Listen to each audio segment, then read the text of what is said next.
It's my podcast about my handmade life. I'm on Instagram as louleigh_, and on Ravelry as louleigh, and I make knitting bags and needle cases, and I'm on Etsy as shop louleigh. But you can find links to all of my online places at louleigh.com. Welcome, it's really nice to have you here, and it's really nice to be back after a little hiatus and talking to you again. Sitting down and talking to a camera about my handmade life is actually one of the calm spots in my week, and I always enjoy the conversation that it starts with you guys. So it's so nice to be back and chatting to you again. In community news, we have the Stash Appreciation Society going on in the louleigh Ravelry group, and that is a year-long challenge to enjoy your older stash and to do some stash diving and do some fun things with it. And we have a finished objects thread, and every month I draw for a pattern prize. And this month, that was won by Mars, who is Hey Brown Berry, and I'm sure a lot of you will know Mars. She does a really fun vlog, and of course she's quite active on Instagram and in Ravelry groups and stuff. So congratulations, let us know what pattern you'd like, and we'll get that off to you. I say we because it was really, the pattern prize was really kindly sponsored this month by Katie, who is Knit and Stitch Bits. So thank you very much for that, Katie. That was really kind of you. Over the summer, we also had a challenge running along for the Stash Appreciation Society, and that was to make something from your stash that was not knitting or crochet. And there wasn't a lot of interest, although there is one entry from the Manchamama, I might be pronouncing that incorrectly, who wove the most beautiful blanket. And the closing date for that challenge was supposed to be today. However, I've decided to extend it until I podcast next week. So if you have done something over the summer that wasn't knitting or crochet but still used some of your stash, then please pop over there and enter it in that thread. That would be really fun. When I started this challenge, I had loads of good intentions. I had a whole list of things that I wanted to try. And what I really wanted to do was to get out my rigid heddle loom and warp it up again. And I thought as I was not sewing in August, I would have masses of time. But of course my mum was visiting, and so we went off and did other fun things. I also did my taxes and stuff like that, which, not fun, but necessary. Anyway, so I did do something for this the summer challenge, and it did involve weaving, and that was to get out my pin loom and to make a couple of squares. Let me do the focusing thing there. Is that, no, don't focus on the cupboard. There we go. So I used some scraps I had of Blacker DK for this, and I used my pin loom, which I don't have here. Stand by, I'm going to run and get it. So these are what I'm talking about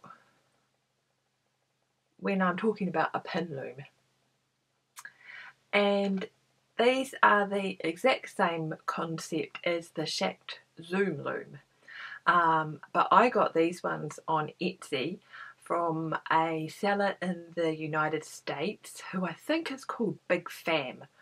I haven't checked to see if, this was quite a few years ago, and I haven't checked to see if they're still making them, but if they are, I will put a link in the show notes.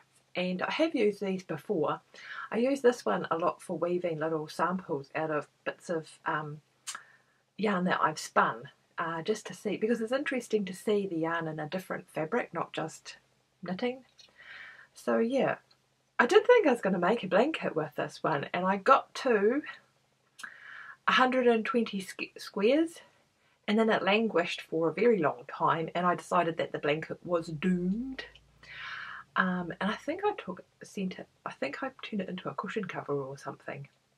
I did something with the squares, but they've gone to live somewhere else now, so, you know, disappeared.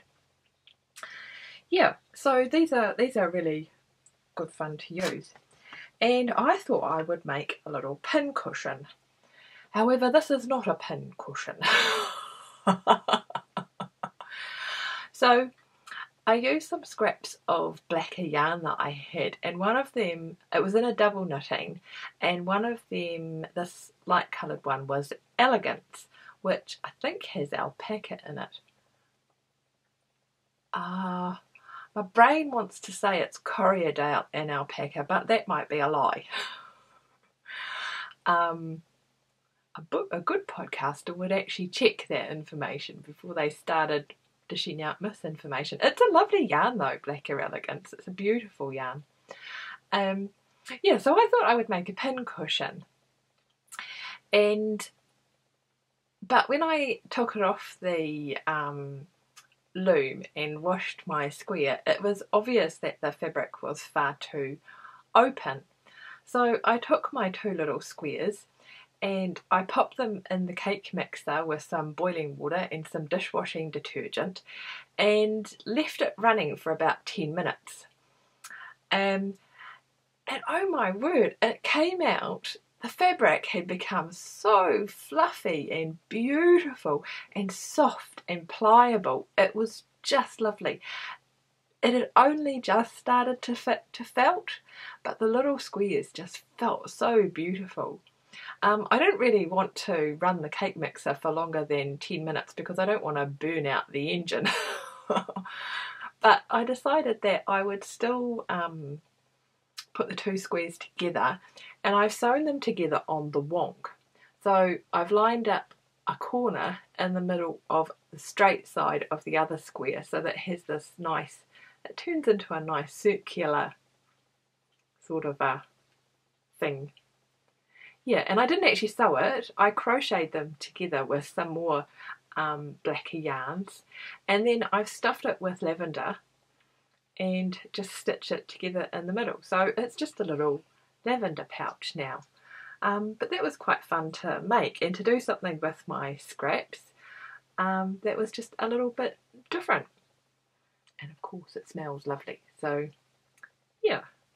So if you have done something interesting over the summer that was not knitting or crochet with your yarn, then pop over to the Summer Challenge thread and pop it in there, and I shall draw a pattern prize next week for that.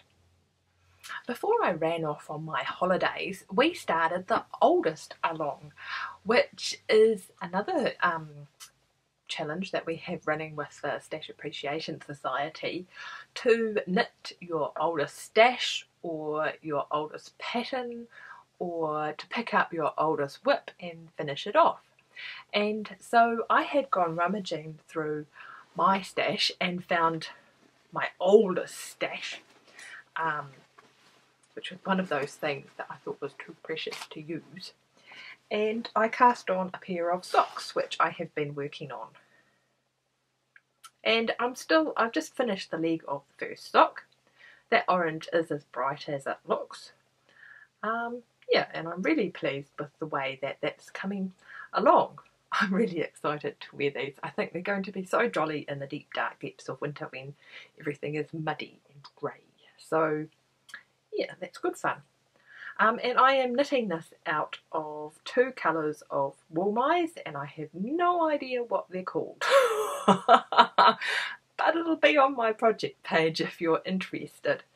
So yeah, this is wool mice pure, so it doesn't have nylon in, which I'm also very excited about because I love nylon free socks. They're just a little bit less sweaty, so that's disgusting. Yeah. I feel like I've told you about something about my feet now that I don't really want you to know.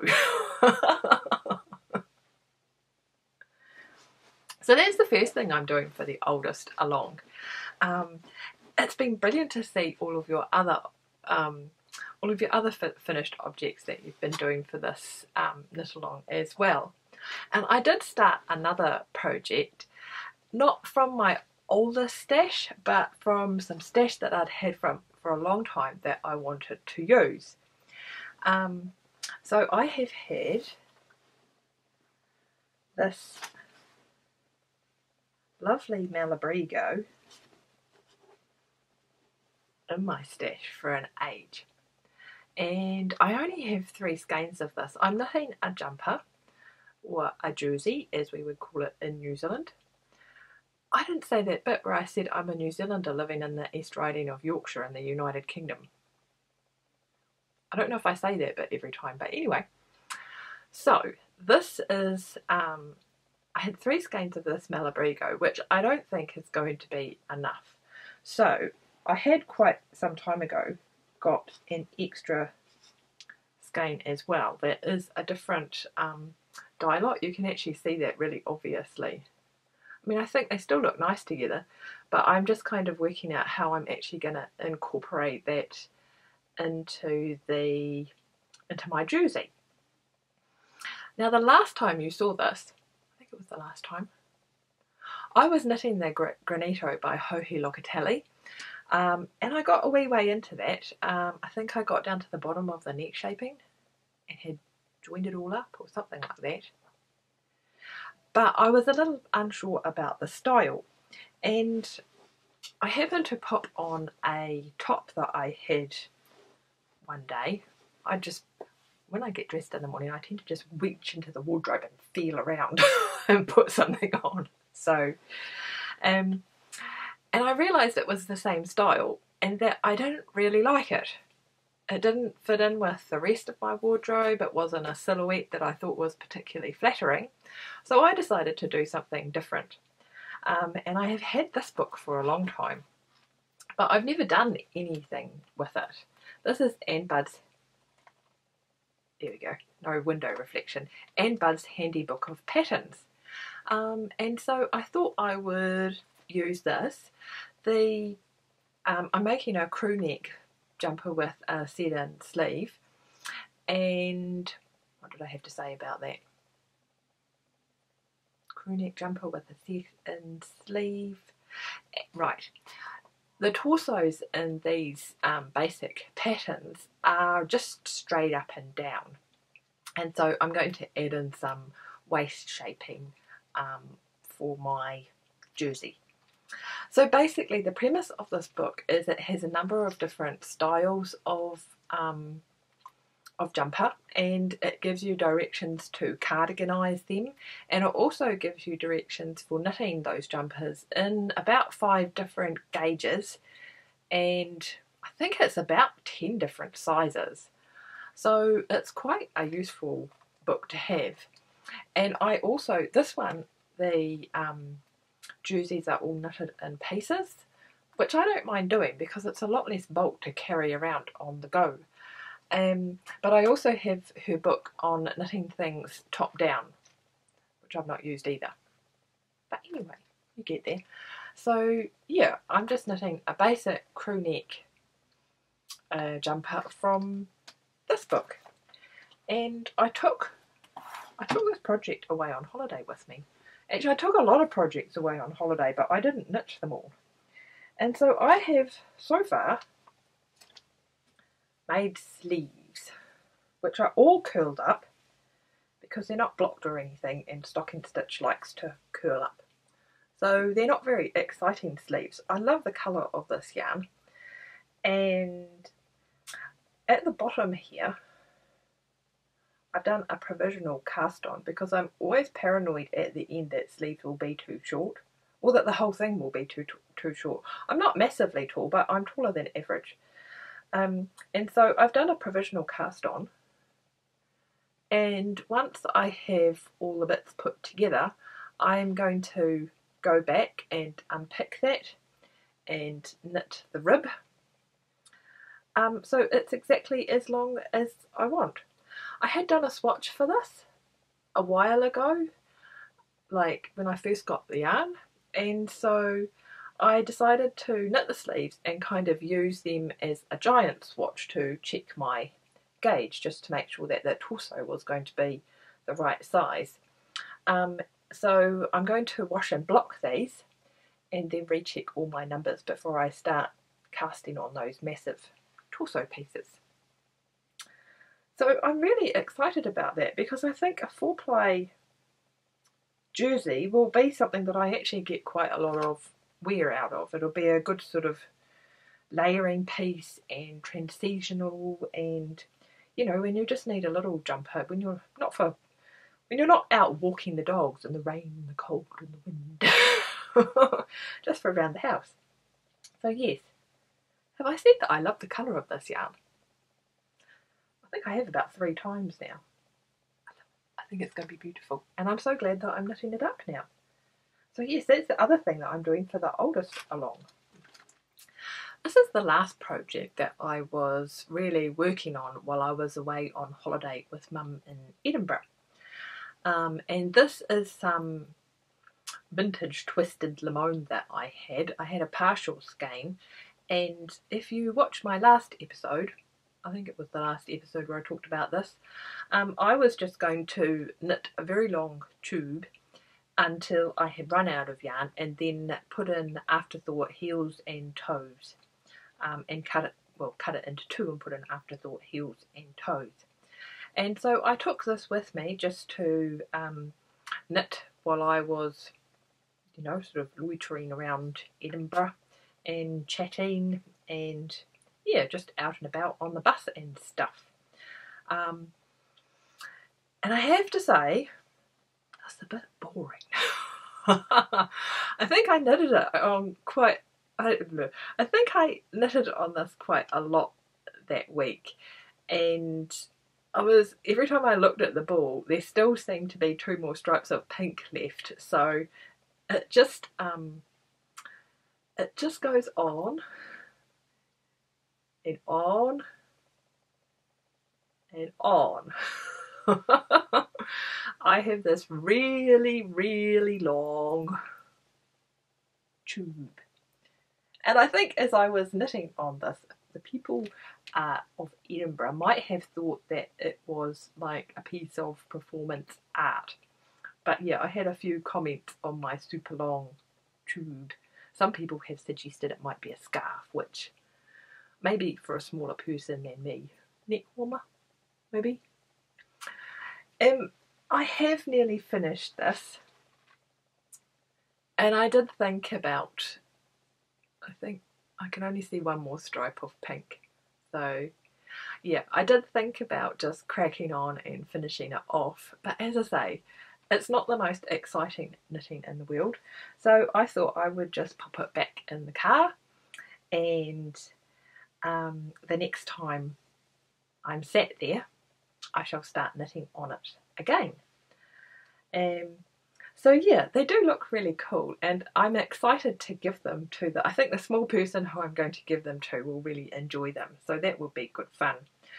And I think for the next pair, because this is, I think I had about 60 grams of, no, it might have been a bit more than that, it might have been more like 70 grams of yarn left. And clearly, I mean, these are going to be brilliant knee-high socks, but it makes a lot more sock than I need for sort of like 1 pair, but maybe not enough for 2 pairs. So for the next ball that I have, I'm thinking about making some tube socks and then going back to this. So I might cast on enough to make a pair of child's tube socks, knit for 60 to 80 centimetres, and then put in the heels, cuffs and toes, and then cast on for a normal pair of socks. I don't know, we'll see what I decide in the car when I'm on the go. But yeah, so it's fun, but over an extended period, not fun.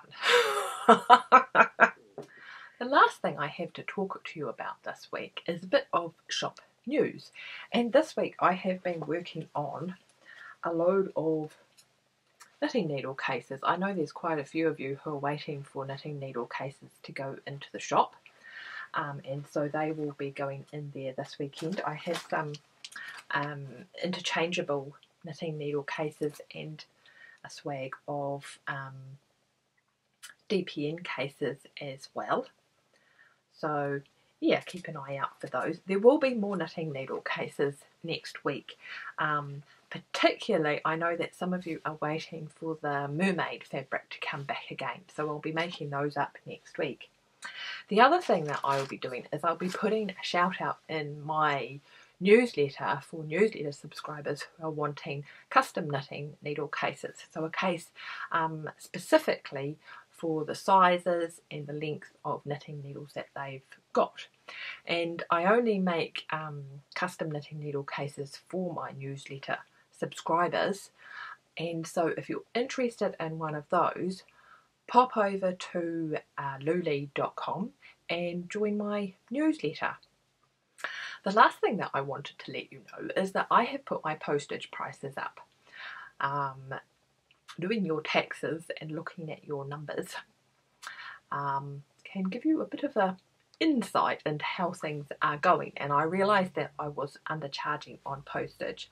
So if you are making an order and you notice that that's changed, then I hope it's not a rude surprise for you. But of course I need to cover my costs, so yeah, there's a little bit of a change there. So it's been really lovely to talk to you today and to be back in the factory and having a chat. If this was your first time, I hope you enjoyed it and that you'll subscribe and come back again and join the Ravelry group and come and introduce yourself.